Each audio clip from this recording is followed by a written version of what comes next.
हाँ जी, good morning. तो आज हम करने जा रहे हैं set of and carry forward of losses chapter का रिवीजन।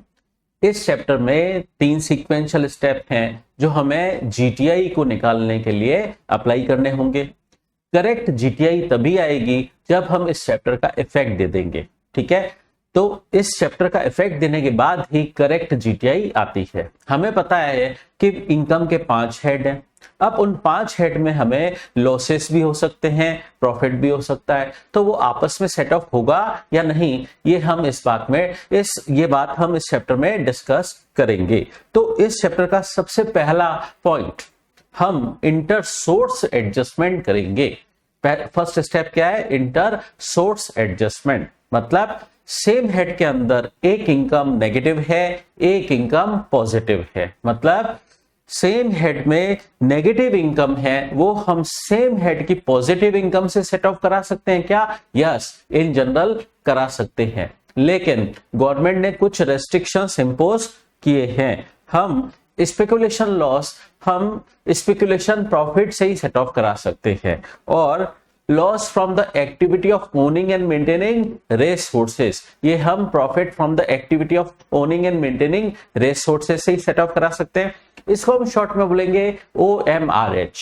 OMRH मतलब owning and maintaining race horses. इसमें क्या होता है, एसएससी के खुद के हॉर्सेस होते हैं, उससे उनको विनिंग का अमाउंट मिलता है, उसको हम बोलते हैं प्रॉफिट फ्रॉम OMRH। ठीक है, अगर इससे लॉस हो गया तो ये लॉस फ्रॉम OMRH वो सिर्फ प्रॉफिट फ्रॉम OMRH से ही सेट ऑफ करवा पाएगा। और तीसरा restriction, long term capital loss हुआ, वो लॉन्ग टर्म कैपिटल गेन से ही सेट ऑफ किया जा सकेगा। ठीक है, इसके अलावा इलीगल बिजनेस का लॉस है, वो सिर्फ इलीगल बिजनेस के प्रॉफिट से ही सेट ऑफ होगा। तो सेम हेड में नेगेटिव इनकम है, वो सेम हेड की पॉजिटिव इनकम से सेट ऑफ हो सकती है। ये हम बात कर रहे हैं अभी करंट ईयर लॉसेस की। ठीक है, तो current year losses current year की अदर इनकम से सेट ऑफ हो सकते हैं। अभी हमने बात की सेम हेड की, अब बात करते हैं क्या हम अदर हेड की इनकम से कोई लॉस सेट ऑफ करा सकते हैं? तो यस, गवर्नमेंट ने बोला है यस, इन जनरल आपको एक हेड में लॉस हुआ है और दूसरे हेड में प्रॉफिट हुआ है, आप सेट ऑफ करा सकते हैं इन जनरल। लेकिन यहां पर भी गवर्नमेंट ने रखे कुछ रेस्ट्रिक्शंस। स्पेकुलेटिव लॉस आप किसी अदर हेड की इनकम से सेट ऑफ नहीं करा सकते। Loss from the activity of OMRH ये भी आप अदर हेड की इनकम से सेट ऑफ नहीं करा सकते। और थर्ड है कैपिटल गेन हेड का लॉस, चाहे वो शॉर्ट टर्म हो चाहे लॉन्ग टर्म हो, आप किसी अदर हेड की इनकम से सेट ऑफ नहीं करा सकते। और PGBP हेड का लॉस वो आप सैलरी इनकम से सेट ऑफ नहीं करा सकते। PGBP हेड का लॉस पता है, PGBP हेड के लॉस को हम 4 पार्ट में डिवाइड करते हैं। एक तो अनएब्सॉर्ब्ड डेप्रिसिएशन की वजह से लॉस, और एक unabsorbed capital expenditure on research की वजह से लॉस, और थर्ड है unabsorbed capital expenditure on family planning की वजह से लॉस। और इसके अलावा जो अदर लॉसेस होते हैं उनको हम बोलते हैं अदर बिजनेस लॉस। तो शॉर्ट में हम अनएब्सॉर्ब्ड डेप्रिसिएशन को यहां बोलेंगे UD, और unabsorbed capital expenditure on research को शॉर्ट में बोलेंगे UR, और unabsorbed capital expenditure on family planning को बोलेंगे UFP। इसके अलावा जितने भी लॉसेस हैं उनको हम बोलेंगे OBL, अदर बिजनेस लॉस। तो आपका बिजनेस हेड में लॉस है वो सैलरी इनकम से सेट ऑफ नहीं हो सकता। अभी हम बात कर रहे हैं करंट ईयर के लॉस का adjustment with current year income. तो आपका करंट ईयर का बिजनेस हेड का लॉस है, आप करंट ईयर की सैलरी इनकम से सेट ऑफ नहीं करा सकते। अब बात करते हैं हम हाउस प्रॉपर्टी हेड का लॉस। हाउस प्रॉपर्टी हेड का लॉस करंट ईयर की अदर इनकम से सेट ऑफ तो हो सकता है, लेकिन ज्यादा से ज्यादा मैक्सिमम 2 लाख जितना ही सेट ऑफ हो सकता है। तो करंट ईयर का आपका हाउस प्रॉपर्टी हेड में लॉस है, वो अदर हेड से ज्यादा 2 लाख जितना ही सेट ऑफ हो पाएगा, उससे ज्यादा नहीं। अगर सपोज मान लीजिए 5 लाख का आपका हाउस प्रॉपर्टी हेड का लॉस है, आप दूसरे हेड से कितना सेट ऑफ करा सकते हो? ज्यादा से ज्यादा 2 लाख जितना। बाकी का 3 लाख बचा वो आप कैरी फॉरवर्ड कर सकते हो नेक्स्ट ईयर पर। ठीक है, तो कैरी फॉरवर्ड करने पर ये 2 लाख की लिमिट नहीं है। और नेक्स्ट ईयर में ये आपका लॉस है जो हाउस प्रॉपर्टी हेड का, आप नेक्स्ट ईयर में कैरी फॉरवर्ड करके ले गए, तो नेक्स्ट ईयर के लिए ये ब्रॉड फॉरवर्ड कैटेगरी का बन गया। तो ये brought forward house property head का लॉस सिर्फ हाउस प्रॉपर्टी हेड के लॉस से सेट ऑफ होता है। अब brought forward loss house property head का जब आप नेक्स्ट ईयर के हाउस प्रॉपर्टी हेड की इनकम से सेट ऑफ कराओगे तो भी ये 2 लाख की लिमिट नहीं लगेगी। ये 2 लाख की लिमिट सिर्फ करंट ईयर सेट ऑफ पर है। तो दोबारा सुनिए मैंने क्या बोला। हाउस प्रॉपर्टी हेड का लॉस आप करंट ईयर की अदर इनकम से सिर्फ 2 लाख जितना ही सेट ऑफ करा सकते हैं। अब बात करते हैं आपकी इनकम फ्रॉम स्पेकुलेटिव बिजनेस है, प्रॉफिट फ्रॉम ओएमआरएच है, आपके पास लॉन्ग टर्म कैपिटल गेन है, शॉर्ट टर्म कैपिटल गेन है। इससे आप कोई लॉस सेट ऑफ करा सकते हैं क्या? यस, करा सकते हैं। रेस्ट्रिक्शन वन वे है। तो एबनॉर्मल प्रॉफिट आप यूज कर सकते हैं नॉर्मल लॉसेस एडजस्ट करने के लिए, लेकिन एबनॉर्मल लॉसेस आप नॉर्मल इनकम से सेट ऑफ नहीं कर सकते। तो गवर्नमेंट कुछ हद तक इनको एबनॉर्मल लॉसेस मानती है, इसलिए ये आप नॉर्मल इनकम से सेट ऑफ नहीं कर सकते।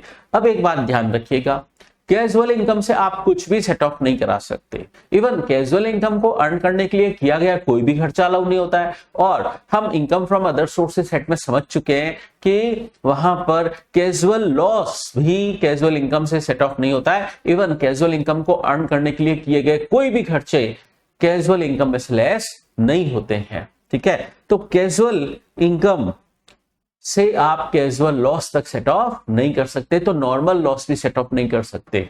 ठीक है, अब ये तो हमने बात की थी अभी करंट ईयर का, करंट ईयर में एडजस्टमेंट।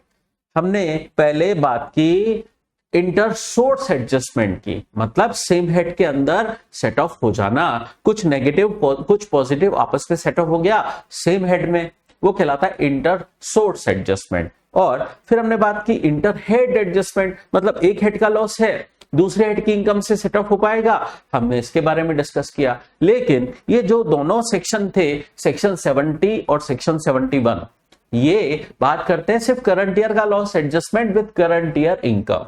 ठीक है, लॉस फिर भी बच गया, पूरा सेट ऑफ नहीं हो पाया करंट ईयर की अदर इनकम से। तो फिर क्या करें? इस लॉस को तीसरा स्टेप बोलता है आप इस लॉस को कैरी फॉरवर्ड कर लो, और कैरी फॉरवर्ड करने के बाद जब आप इस लॉस को नेक्स्ट ईयर में ले जाएंगे तो ये लॉस ब्रॉड फॉरवर्ड कैटेगरी का बन जाएगा और आप उस नेक्स्ट ईयर की इनकम से उसको सेट ऑफ करा पाएंगे। ठीक है, अब हम क्या डिस्कस कर रहे हैं? करंट ईयर का लॉस करंट ईयर की इनकम से सेट ऑफ हो गया, उसके बाद भी थोड़ा सा बच गया है, तो उसको हम बोलते हैं ये लॉस अनएब्सॉर्ब्ड रह गया है। अगर लॉस अनएब्सॉर्ब रह गया है तो आप उसको नेक्स्ट ईयर में कैरी फॉरवर्ड कर लो। कैरी फॉरवर्ड करने की गवर्नमेंट ने टाइम लिमिट फिक्स कर रखी है। हर हेड में जो भी लॉस है उसको आप एक पर्टिकुलर टाइम लिमिट तक ही नेक्स्ट ईयर में कैरी फॉरवर्ड कर सकते हैं। तो सैलरी हेड में तो देखो कोई लॉस होता नहीं है। अब बात करते हैं हाउस प्रॉपर्टी हेड का लॉस, आप 8 साल तक कैरी फॉरवर्ड कर सकते हैं रेस्पेक्टिव ईयर से। ठीक है, जिस साल में लॉस हुआ उसके 8 साल से, फिर अगले साल लॉस हुआ उसके 8 साल तक आप ये कैरी फॉरवर्ड कर सकते हैं। बिजनेस लॉस आप इन जनरल ओबीएल की बात कर रहा हूं, other business loss other than unabsorbed depreciation, other than unabsorbed capital expenditure on family planning, और other than unabsorbed capital expenditure on family planning और रिसर्च। ठीक है, उसके अलावा जो लॉस होता है वो ओबीएल कहलाता है, अदर बिजनेस लॉस। तो ये जो अदर बिजनेस लॉस है वो आप 8 साल तक कैरी फॉरवर्ड कर सकते हैं। इसके अलावा स्पेकुलेशन लॉस आप 4 साल तक कैरी फॉरवर्ड कर सकते हैं। और अच्छा, स्पेकुलेशन लॉस आपको रिपोर्ट कहां करना होगा? पीजीबीपी हेड में रिपोर्ट करना होगा। कैपिटल लॉस आप 8 साल तक कैरी फॉरवर्ड कर सकते हैं। और loss from the activity of owning and maintaining resources, जिसको हम लॉस में शॉर्ट में लॉस फ्रॉम ओएमआरएच बोलेंगे, वो आप सेट ऑफ कर सकते हैं ज्यादा से ज्यादा 4 साल तक। इसको हम शॉर्ट में बोलेंगे लॉस फ्रॉम ओएमआरएच। 4 साल तक ही आप कैरी फॉरवर्ड कर सकते हैं। अब अदर सोर्सेस सेट में आपको सिर्फ एक ही लॉस कैरी फॉरवर्ड करना अलाउ है और वो है लॉस फ्रॉम OMRH। इसके अलावा अदर सोर्सेस सेट में आप कोई भी लॉस कैरी फॉरवर्ड नहीं कर सकते। अब एक CBDT का सर्कुलर डिस्कस करते हैं हम।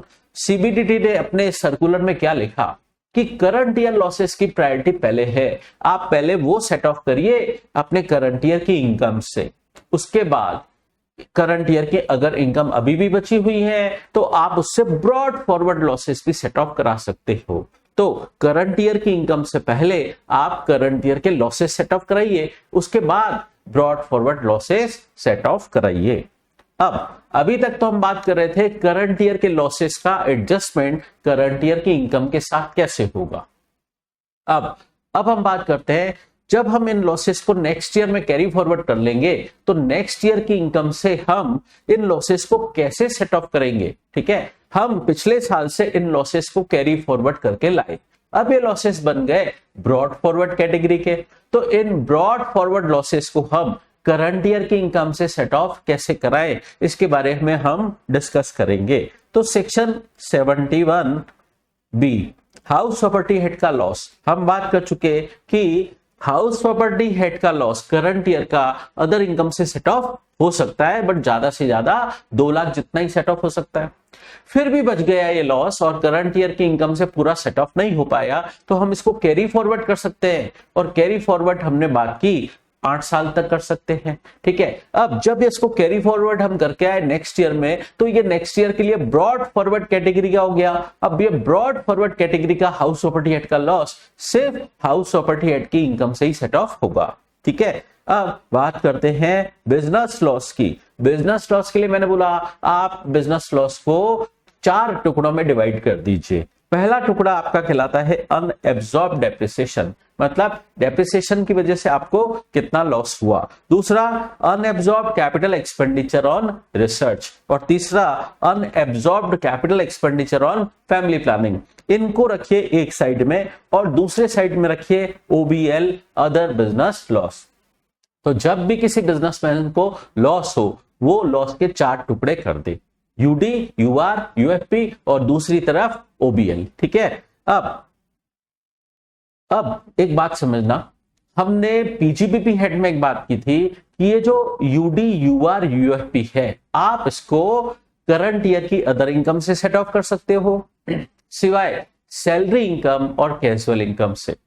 तो सैलरी और कैजुअल इनकम से सेट ऑफ नहीं कर सकते, इसके अलावा करंट ईयर की जितनी भी आपकी अदर इनकम है आप उससे सेट ऑफ कर सकते हैं। ठीक है, अब एक बात समझना, UD, UR, UFP अगर अनएब्सॉर्ब रह जाए आप इसको इन्फिनिटिव ईयर्स तक कैरी फॉरवर्ड कर सकते हैं।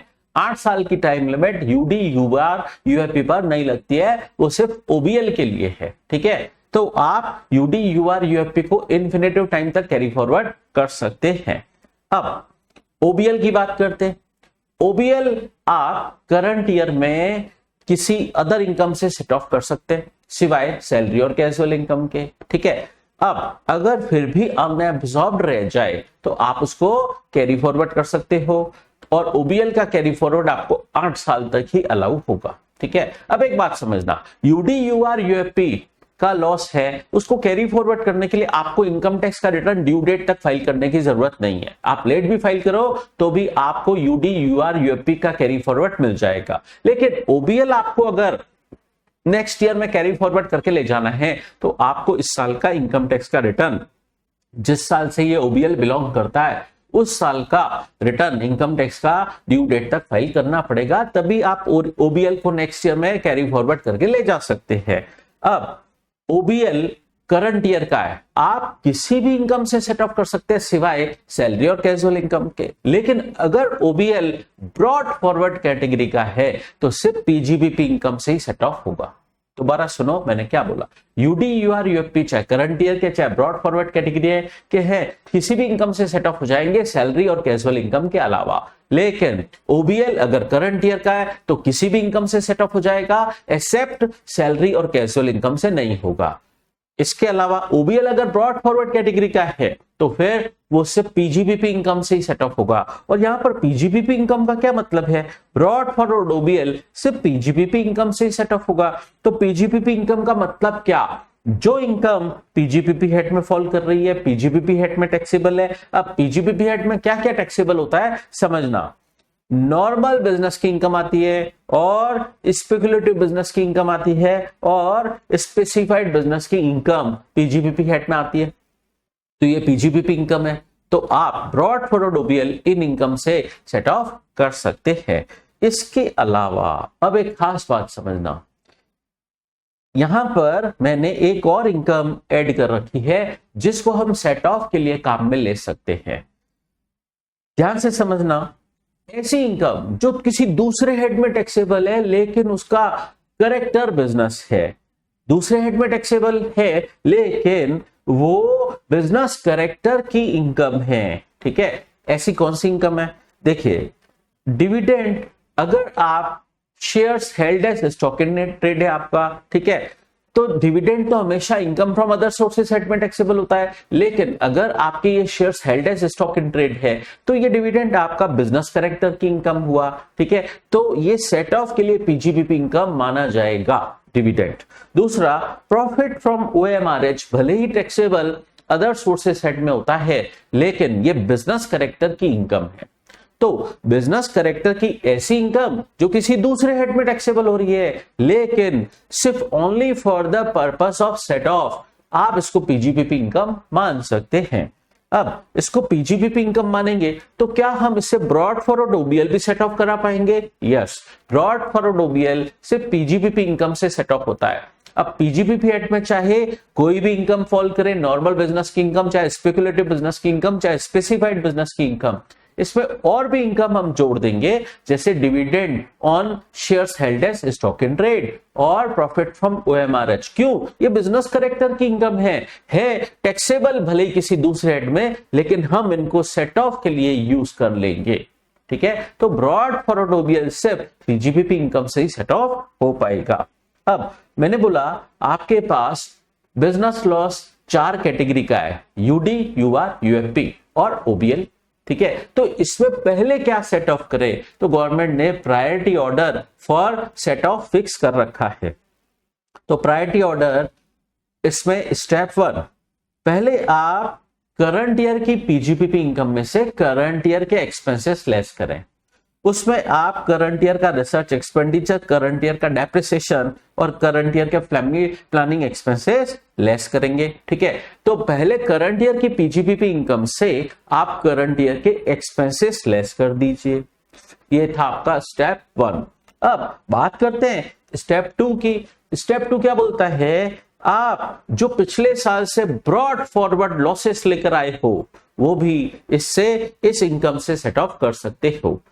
तो ब्रॉड फॉरवर्ड लॉसेस में सबसे पहले हम brought forward OBL set off करेंगे, उसके बाद brought forward UFP set off करेंगे, उसके बाद brought forward UD set off करेंगे और brought forward UR set off करेंगे। तो ओबीएल पहले सेट ऑफ करेंगे और उसके बाद यूएफपी, तो इसको बोलो एफ, और डेप्रिसिएशन सेट ऑफ करेंगे उसके बाद, और लास्ट में रिसर्च वाले। ठीक है, ये मैं बात कर रहा हूं ब्रॉड फॉरवर्ड लॉसेस की, तो उसकी सीक्वेंस आप क्या मेंटेन रखोगे, उसकी पहले सीक्वेंस मेंटेन रखोगे OFDR सीक्वेंस।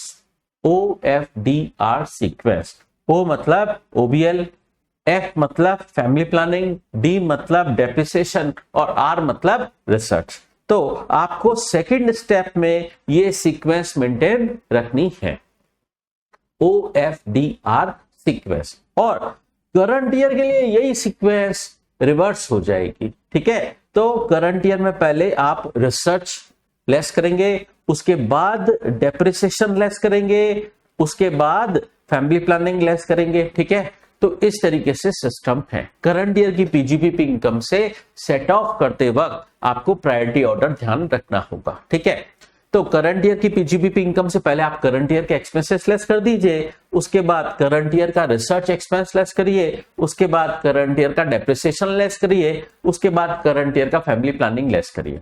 उसके बाद करंट ईयर का हिसाब किताब हो गया। उसके बाद इस इनकम से आप ब्रॉड फॉरवर्ड लॉसेस भी सेट ऑफ करा सकते हैं, और उसमें पहले ब्रॉड फॉरवर्ड लॉसेस में आप पहले क्या सेट ऑफ कराएंगे, ओबीएल, उसके बाद यूएफपी, उसके बाद यूडी, उसके बाद यूआर। ठीक है, इस तरीके से आपको प्रायोरिटी ऑर्डर मेंटेन रखना पड़ेगा। अब बात करते हैं स्पेकुलेशन लॉस की। आप स्पेकुलेशन लॉस देखिए, स्पेकुलेटिव इनकम बीजीबीपी हेड में आती है। ठीक है, तो स्पेकुलेशन लॉस हुआ, ये आप किससे सेट ऑफ कराएंगे, इस स्पेकुलेशन लॉस को भी आप दो टुकड़ों में बांट दीजिए। है तो ये बिजनेस करेक्टर वाली इनकम और पीजीबीपी हेड में ही टैक्सेबल होती है। इस अगर लॉस हुआ तो आप इसके दो टुकड़े कर दीजिए। एक तो कहलाएगा आपका अनएब्सॉर्ब्ड डेप्रिसिएशन और दूसरा unabsorbed capital expenditure on research. यहां पर फैमिली प्लानिंग नहीं आएगा, सट्टे में कौन सी फैमिली प्लानिंग होती है।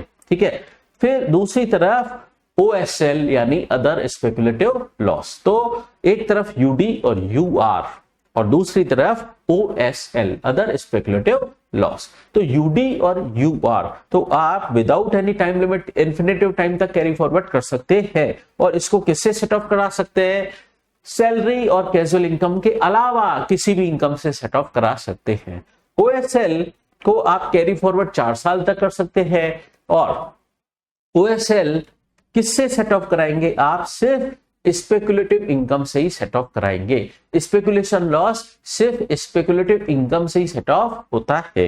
अब यहां पर प्रायोरिटी ऑर्डर ध्यान रखना पड़ेगा क्या, यस, यहां पे भी ध्यान रखना पड़ेगा। और जैसे मैंने यहां सिस्टम बताया वैसे ही सिस्टम आपको यहां ओएसएल के लिए भी फॉलो करना है, स्पेकुलेशन लॉस के लिए भी फॉलो करना है।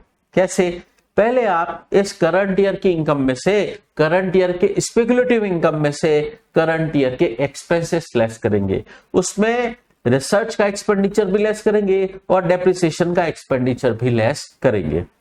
ये तो हो गया करंट ईयर के आपने एक्सपेंसेस लेस किए स्पेकुलेटिव इनकम से। उसके बाद सेकंड स्टेप क्या बोलता है, ब्रॉड फॉरवर्ड लॉसेस जो पिछले साल से आप कैरी फॉरवर्ड करके लाए हो, आप इस करंट ईयर की स्पेकुलेटिव इनकम से सेट ऑफ कर सकते हैं। उसमें प्रायोरिटी पहले ओएसएल की और उसके बाद यूडी, उसके बाद रिसर्च। देखिए यहां पर सीक्वेंस क्या हो जाएगी, ओएसएल के लिए ओ और उसके बाद डेप्रिसिएशन और उसके बाद रिसर्च, क्योंकि यहां पर फैमिली प्लानिंग मिसिंग हो जाएगा। स्पेकुलेशन में कैसी फैमिली प्लानिंग, ठीक है, तो यहां पर बीच में जो एफ था फैमिली प्लानिंग वाला वो हट गया। ठीक है, तो इसका मतलब नॉर्मल बिजनेस लॉस वगैरह के लिए आपको OFDR सीक्वेंस मेंटेन रखनी होती है और स्पेकुलेशन के लिए आपको ODR सीक्वेंस मेंटेन रखनी होगी। किसके लिए, ब्रॉड फॉरवर्ड लॉसेस के लिए। और यही सीक्वेंस करंट ईयर के लिए रिवर्स हो जाएगी। करंट ईयर के लिए क्या हो जाएगा, पहले रिसर्च का, करंट ईयर के पहले रिसर्च, उसके बाद डेप्रिसिएशन वगैरह। ठीक है, इस तरीके से अब स्पेकुलेशन लॉस की बात खत्म हुई। अब बात करते हैं आपका स्पेसिफाइड बिजनेस है। पीजीबीपी हेड में हमने 14 बिजनेसेस पढ़े थे स्पेसिफाइड बिजनेस के लिए। ठीक है, तो क्या स्पेसिफाइड बिजनेस में अगर लॉस हो गया तो आप वो सिर्फ प्रॉफिट फ्रॉम स्पेसिफाइड बिजनेस से ही सेट ऑफ करा पाओगे, चाहे वो करंट ईयर का है। करंट ईयर का आपका लॉस है स्पेसिफाइड बिजनेस का, वो आप करंट ईयर के किसी अदर स्पेसिफाइड बिजनेस के प्रॉफिट से सेट ऑफ करा सकते हो। ये तो हुआ करंट ईयर लॉस के एडजस्टमेंट करंट ईयर की इनकम के साथ। फिर भी ये लॉस बच गया तो आप इसको कैरी फॉरवर्ड कर सकते हो नेक्स्ट ईयर में। और स्पेसिफाइड बिजनेस का लॉस आप इन्फिनेटिव टाइम तक कैरी फॉरवर्ड कर सकते हो, लेकिन कैरी फॉरवर्ड करने की एक कंडीशन है, आपको उस साल का इनकम टैक्स का रिटर्न ड्यू डेट तक फाइल करना होगा। ठीक है, फिर अब बात करते हैं कैपिटल लॉस की। सेक्शन 74 क्या बोलता है, देखिए करंट ईयर के लॉस का एडजस्टमेंट हम बात कर चुके, सेक्शन 70 और 71 लगता है। ठीक है, तो अगर आपको कैपिटल गेन हेड में लॉस है तो हम चेक करेंगे क्या ये लॉन्ग टर्म कैपिटल लॉस है। लॉन्ग टर्म कैपिटल लॉस सिर्फ लॉन्ग टर्म कैपिटल गेन से ही सेट ऑफ होगा, और शॉर्ट टर्म कैपिटल लॉस वो शॉर्ट टर्म कैपिटल गेन से भी हो सकता है और लॉन्ग टर्म कैपिटल गेन से भी हो सकता है। ठीक है, तो अगर आपके कैपिटल गेन हेड में लॉस है, आप ये 8 साल तक कैरी फॉरवर्ड कर सकते हैं। फिर क्या कैरी फॉरवर्ड करने के लिए उस साल का आईटीआर टाइम पर फाइल करना होगा? हाँ बिल्कुल, तभी आप उस कैपिटल गेन के लॉस को कैरी फॉरवर्ड कर सकते हो। फिर लॉन्ग टर्म कैपिटल लॉस सिर्फ लॉन्ग टर्म कैपिटल गेन से ही सेट ऑफ होगा, ठीक है। अब यहां पर शॉर्ट टर्म कैपिटल लॉस का क्या? शॉर्ट टर्म कैपिटल लॉस आप शॉर्ट टर्म कैपिटल गेन से भी सेट ऑफ कर सकते हो, लॉन्ग टर्म कैपिटल गेन से भी सेट ऑफ कर सकते हो। इसका मतलब यहां पर टैक्स प्लानिंग करने का स्कोप है। आपकी टैक्स लायबिलिटी जिस ऑप्शन में कम आएगी आप ये ऑप्शन सेलेक्ट कर लेना, ठीक है। फिर OMRH का loss from OMRH owning and maintaining race horses से आपको लॉस हुआ। तो मैंने बोला हमने सेक्शन 70 और 71 में एक बात पढ़ी, क्या अगर आपको करंट ईयर का लॉस है फ्रॉम OMRH तो वो प्रॉफिट फ्रॉम OMRH से ही सेट ऑफ होगा, चाहे करंट ईयर का है, ठीक है। अब OMRH का लॉस अगर अनएब्सॉर्ब्ड रह गया, मतलब करंट ईयर की इनकम से पूरा सेट ऑफ नहीं कर पाए, तो क्या होगा? हम इसको कैरी फॉरवर्ड कर सकते हैं। कैरी फॉरवर्ड आप 4 साल तक ही कर सकते हैं, और नेक्स्ट ईयर में ये कैरी फॉरवर्ड होकर आ गया तो ये ब्रॉड फॉरवर्ड कैटेगरी का हो गया। और ये ब्रॉड फॉरवर्ड कैटेगरी का लॉस फ्रॉम OMRH किससे सेट ऑफ होगा? प्रॉफिट फ्रॉम OMRH से सेट ऑफ होगा। इसका मतलब लॉस फ्रॉम OMRH चाहे करंट ईयर का है चाहे ब्रॉड फॉरवर्ड कैटेगरी का है, होगा सेट ऑफ किससे? प्रॉफिट फ्रॉम OMRH से सेट ऑफ होगा। चलिए अब इन सारे प्रोविजंस को हम टेबल के फॉर्म में पढ़ते हैं। सैलरी एक्ट में कोई लॉस नहीं होता, आगे बढ़ते हैं। हाउस प्रॉपर्टी एक्ट का लॉस कैरी फॉरवर्ड करके लाए आप, ब्रॉड फॉरवर्ड कैटेगरी का बन गया ये, तो ये सिर्फ हाउस प्रॉपर्टी एक्ट की इनकम से सेट ऑफ होगा, और आप इसको कैरी फॉरवर्ड 8 साल तक कर सकते हैं। क्या इनकम टैक्स का रिटर्न ड्यू डेट तक फाइल करना होगा क्या अगर हम हाउस प्रॉपर्टी एक्ट के लॉस को कैरी फॉरवर्ड कर रहे हैं? नहीं, कोई जरूरी नहीं है। आप रिटर्न लेट भी फाइल करें तो भी आपको हाउस प्रॉपर्टी एक्ट के लॉस का कैरी फॉरवर्ड मिलेगा। तो फिर PGBP हेड के लॉस को मैंने बोला था टुकड़ों में बांट दीजिए, UD, UR, UFP और दूसरी तरफ OBL। UD, UR, UFP किसी भी इनकम से सेट ऑफ हो सकते हैं, एक्सेप्ट सैलरी और कैजुअल इनकम से नहीं होंगे, और इनको कैरी फॉरवर्ड करने की कोई टाइम लिमिट नहीं है, और कैरी फॉरवर्ड करने के लिए इनकम टैक्स का रिटर्न भी ड्यू डेट तक फाइल करने की कोई जरूरत नहीं है।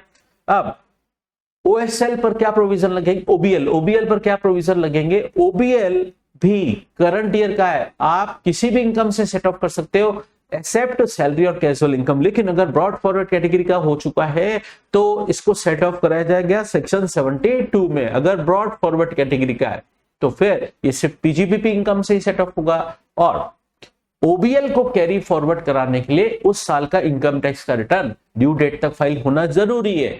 देखिए UD, UR, UFP के लिए इनकम टैक्स का रिटर्न ड्यू डेट तक फाइल होना जरूरी नहीं है, कैरी फॉरवर्ड तब भी हो जाएगा। लेकिन OBL आप कैरी फॉरवर्ड तभी करा पाओगे जब आप उस साल का इनकम टैक्स का रिटर्न ड्यू डेट तक फाइल करेंगे। फिर स्पेकुलेटिव लॉस, इसको भी हम 2 पार्ट में बांट देते हैं। एक तरफ है UD और UR, तो ये आप किससे सेट ऑफ करा पाएंगे? करंट ईयर का चाहे ब्रॉड फॉरवर्ड लॉस है ये UD और UR किससे सेट ऑफ करा पाएंगे? किसी भी इनकम से सेट ऑफ करा पाएंगे एक्सेप्ट सैलरी और कैजुअल इनकम, ठीक है। और कितने साल तक कैरी फॉरवर्ड मिलेगा UD और UR का? इन्फिनिटिव टाइम तक। और कैरी फॉरवर्ड करने के लिए उस साल का इनकम टैक्स का रिटर्न भी ड्यू डेट तक फाइल करना मैंडेटरी नहीं है। लेकिन OSL अदर स्पेकुलेटिव लॉस, वो अगर करंट ईयर का है तो स्पेकुलेटिव इनकम से सेट ऑफ होगा, ठीक है। और ब्रॉड फॉरवर्ड पिछले साल से उठकर आया ये लॉस, तो ये स्पेकुलेटिव इनकम से ही सेट ऑफ होगा, ठीक है। तो कितने साल तक कैरी फॉरवर्ड कर सकते हैं? अगर अनएब्सॉर्ब रह जाए 4 साल तक। और कैरी फॉरवर्ड करने के लिए क्या इनकम टैक्स का रिटर्न ड्यू डेट तक फाइल करना होगा? यस। अब स्पेसिफाइड बिजनेस का लॉस चाहे करंट ईयर का है चाहे ब्रॉड फॉरवर्ड कैटेगरी का है, किससे सेट ऑफ होगा? स्पेसिफाइड बिजनेस के प्रॉफिट से ही सेट ऑफ होगा, ठीक है। और आप इसके लिए भी इन्फिनिटिव टाइम लिमिट है कैरी फॉरवर्ड करने के लिए, और आप इन्फिनिटिव टाइम तक स्पेसिफाइड बिजनेस का लॉस कैरी फॉरवर्ड कर सकते हो, लेकिन इनकम टैक्स का रिटर्न ड्यू डेट तक फाइल होना चाहिए, ठीक है। और इस लॉस को आप सिर्फ प्रॉफिट फ्रॉम स्पेसिफाइड बिजनेस से ही सेट ऑफ कर सकते हो। फिर आता है कैपिटल गेन हेड का लॉस। कैपिटल गेन हेड में 2 टाइप के लॉस हो सकते हैं, शॉर्ट टर्म कैपिटल लॉस और long term capital loss. Short term capital loss किसी भी इनकम से सेट ऑफ होगा। किससे? किसी भी इनकम से नहीं, सिर्फ शॉर्ट टर्म कैपिटल गेन या लॉन्ग टर्म कैपिटल गेन से भी सेट ऑफ हो सकता है। लेकिन लॉन्ग टर्म कैपिटल लॉस सिर्फ लॉन्ग टर्म कैपिटल गेन से ही सेट ऑफ होगा, चाहे करंट ईयर का है चाहे ब्रॉड फॉरवर्ड कैटेगरी का है, ठीक है। और कितने साल तक कैपिटल गेन हेड के लॉस का कैरी फॉरवर्ड मिलता है, चाहे शॉर्ट टर्म हो चाहे लॉन्ग टर्म हो, 8 साल तक। और कैरी फॉरवर्ड करने की कंडीशन है क्या कि उस साल का इनकम टैक्स का रिटर्न ड्यू डेट तक फाइल होना चाहिए। यस, उस साल का इनकम टैक्स का रिटर्न ड्यू डेट तक फाइल होना ही चाहिए। और सबसे लास्ट में आता है लॉस फ्रॉम OMRH, ये अदर सोर्सेस हेड से बिलोंग करता है, हालांकि इसका करेक्टर बिजनेस है। और ये OMRH का लॉस अगर करंट ईयर का है तो भी प्रॉफिट फ्रॉम OMRH से सेट ऑफ होगा। अनएब्सॉर्ब रह गया तो इसको कैरी फॉरवर्ड कर सकते हो आप कितने टाइम पीरियड तक, 4 साल तक कैरी फॉरवर्ड कर सकते हो, ठीक है। 4 साल तक कैरी फॉरवर्ड होगा। और क्या कैरी फॉरवर्ड करने के लिए उस साल का इनकम टैक्स का रिटर्न ड्यू डेट तक फाइल करना मैंडेटरी है? यस, तभी कैरी फॉरवर्ड मिलेगा। और इसको ब्रॉड फॉरवर्ड कैटेगरी क्या हो गया, ये कैरी फॉरवर्ड होकर आया नेक्स्ट ईयर में तो भी ये प्रॉफिट फ्रॉम OMRH से ही सेट ऑफ होगा, ठीक है। अब एक और बात समझते हैं, सेक्शन 80 क्या बोलता है। कुछ लॉसेस आप कैरी फॉरवर्ड तभी कर पाओगे जब आप उस रेलेवेंट ईयर का इनकम टैक्स का रिटर्न ड्यू डेट तक फाइल करेंगे, ठीक है। तो कोई भी लॉस हो आप कैरी फॉरवर्ड तभी कर पाओगे जब आप उस साल का इनकम टैक्स का रिटर्न ड्यू डेट तक फाइल करें।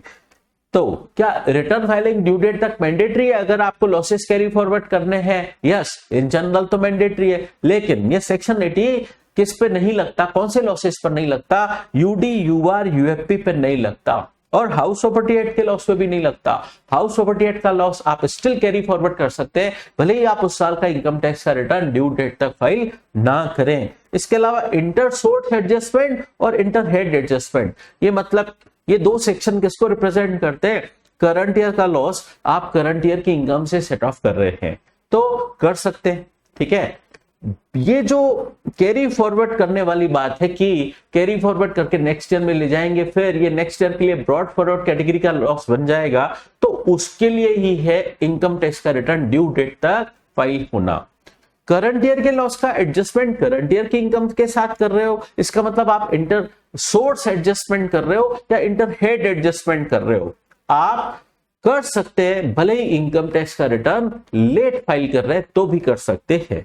और जिस साल का लॉस है अगर उस साल का ITR आपने टाइम पर फाइल कर दिया है, जिस साल से ये लॉस बिलोंग करता है उस साल का आपने ITR टाइम पे फाइल कर दिया है, फिर जिस साल में आप इसको सेट ऑफ करा रहे हैं उस साल का ITR लेट है, तब भी आप ये लॉस सेट ऑफ करा सकते हैं, क्योंकि जिस साल से ये लॉस बिलोंग करता था उस साल का ITR आपने ड्यू डेट तक फाइल किया है। चलिए अब कुछ समझते हैं हम कुछ स्पेशल मार्केट ट्रांजैक्शंस के बारे में, शेयर मार्केट के बारे में और कमोडिटी मार्केट के बारे में। शेयर मार्केट मतलब BSE NSE और कमोडिटी मार्केट मतलब NCDEX और MCX, ठीक है, national commodity and derivative exchange और मल्टी कमोडिटी एक्सचेंज MCX, ठीक है। अब हम स्टेप बाय स्टेप समझते हैं। पहले हम समझते हैं शेयर मार्केट के ट्रांजैक्शन है। आपने शेयर्स की डिलीवरी ली है, ठीक है, तो हम चेक करेंगे ये शेयर्स आपके लिए कैपिटल एसेट है क्या। अगर ये शेयर्स आपके लिए कैपिटल एसेट है तो इन पर आपको कैपिटल गेन की इनकम होगी, लेकिन अगर ये शेयर्स आपके लिए स्टॉक एंड ट्रेड है तो इन शेयर्स के ट्रांजैक्शन से होने वाली इनकम आपकी बिजनेस इनकम होगी, ठीक है। लेकिन अगर आप विदाउट डिलीवरी ट्रांजैक्शन सेटल कर रहे हैं यानी इंट्रा डे ट्रेडिंग कर रहे हैं तो ये माना जाएगा स्पेकुलेशन, ठीक है, जहां पर आप सेम डे अपनी पोजीशन स्क्वायर ऑफ कर रहे हैं, ठीक है, तो इंट्राडे ट्रांजैक्शन कर रहे हैं, ये स्पेकुलेशन माना जाएगा, ठीक है। अब समझते हैं शेयर मार्केट के अंदर अगर आप F&O कर रहे हैं, फ्यूचर एंड ऑप्शंस के ट्रांजैक्शन कर रहे हैं, वो विदाउट डिलीवरी ही होते हैं, वो विदाउट डिलीवरी होते हैं, इवन देन उसको नॉर्मल बिजनेस इनकम ही माना जाता है। F&O is normal business income, ठीक है, तो वो नॉर्मल बिजनेस इनकम है। अच्छा अब इस बात को ऐसे समझो, मेरे को हुआ एफ एंड ओ में लॉस, तो ये नॉर्मल लॉस है। मेरे को हुआ एफ एंड ओ में लॉस, ये नॉर्मल बिजनेस लॉस है। अब मैं अपनी कोचिंग की इनकम जो मेरे पीजीबीपी हेड में फॉल कर रही है, तो मैं ये एफ एंड ओ का लॉस अपनी कोचिंग इनकम से सेट ऑफ करा पाऊंगा? यस, करा पाऊंगा। अब समझते हैं कमोडिटी मार्केट के ट्रांजेक्शंस। अगर विथ डिलीवरी ट्रांजेक्शन है, मतलब डिलीवरी ली गई है कमोडिटी की, तो हम चेक करेंगे ये कमोडिटीज क्या हमारे लिए कैपिटल एसेट है, तो इससे होने वाली इनकम कैपिटल गेन कहलाएगी। लेकिन अगर ये कमोडिटीज हमारे लिए स्टॉक इन ट्रेड है, तो इससे होने वाली इनकम हमारी बिजनेस इनकम कहलाएगी। लेकिन कमोडिटी मार्केट में भी होता है एफ एंड ओ, और F and O is always normal business income. समझे बात? और जो डेरिवेटिव ट्रांजैक्शन होते हैं, सिक्योरिटी डेरिवेटिव, कमोडिटी डेरिवेटिव, वो भी नॉर्मल बिजनेस इनकम माना जाता है। ठीक है, चलिए, तो ये चैप्टर तो हुआ कंप्लीट, इसका रिवीजन कंप्लीट। लेकिन इस चैप्टर में आप प्रैक्टिकल क्वेश्चंस जरूर करना, सेट ऑफ कैसे होता है प्रैक्टिकली करके देखना, तभी आप इस चैप्टर के क्वेश्चंस एग्जाम में ढंग से हैंडल कर पाएंगे। ठीक है, चलिए।